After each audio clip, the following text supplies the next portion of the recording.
ইটাহার উন্নয়নের মহাকর্মযজ্ঞ চলছে, এই স্লোগান দিয়ে আমরা আজকে ইটাহারকে উন্নয়নের পথে আরও এক উল্লেখযোগ্য পদক্ষেপ ইটাহারে।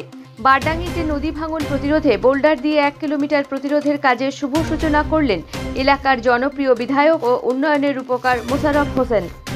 দীর্ঘদিনের নদী ভাঙনের সমস্যায় জর্জরিত মানুষদের স্বস্তি দিতে প্রায় 3,91,35,000 টাকা বরাদ্দে এই প্রকল্প বাস্তবায়ন হচ্ছে বলে জানা গেছে। উদ্বোধনী অনুষ্ঠানে বিধায়ক মোশাররফ হোসেন বলেন, ইটাহারের প্রতিটি ইঞ্চি জমি ও প্রতিটি মানুষের সুরক্ষার জন্য কাজ করাই আমার লক্ষ্য। বিধায়কের পাশাপাশি উপস্থিত ছিলেন তৃণমূল ব্লক সভাপতি কার্তিক দাস, পঞ্চায়েত সমিতি সভাপতি রীনা সরকার, পঞ্চায়েত সমিতির সহ সভাপতি মজিবুর হক, বুলন্দর 2 অঞ্চলের সমস্ত তৃণমূল নেতৃত্ব। স্থানীয় মানুষজনদের মতে এই প্রকল্প বাস্তবায়নের ফলে বহু বছরের নদী ভাঙনের আতঙ্ক দূর হবে এবং বসতি ও কৃষিজমির ভবিষ্যৎ সুরক্ষিত হবে।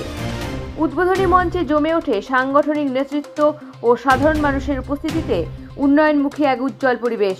ইটাহারের অগ্রগতির পথে আজ আরও এক নতুন অধ্যায়ের সূচনা হলো বারডাঙ্গিতে। এই প্রসঙ্গে বিধায়ক মোশাররফ হোসেন আর কি বললেন শুনুন। আজকে অঞ্চলের বারডাঙ্গিতে একটি 1 কিলোমিটার দৈর্ঘ্যে এনভায়রনমেন্ট প্রোটেকশন বোল্ডার দিয়ে নদী ভাঙন প্রতিরোধের কাজের সূচনা করা। এখানে হাজার হাজার লোকের বাড়ি ঘর এবং একটি বড় কবরস্থান রক্ষা পাবে।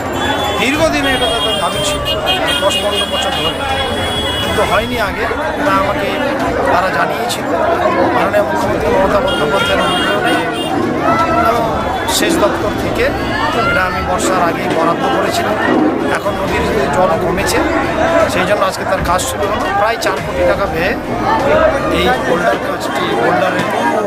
কাজটি নির্মিত হবে ডিপার্টমেন্ট প্রোটেকশন ওয়ার্ক, এবং সাথে দ্রুত আজকে থেকে কাজ শুরু হয়ে যাবে। আশা করছি 2 মাসের মধ্যে কাজ সুসম্পন্ন হয়ে যাবে।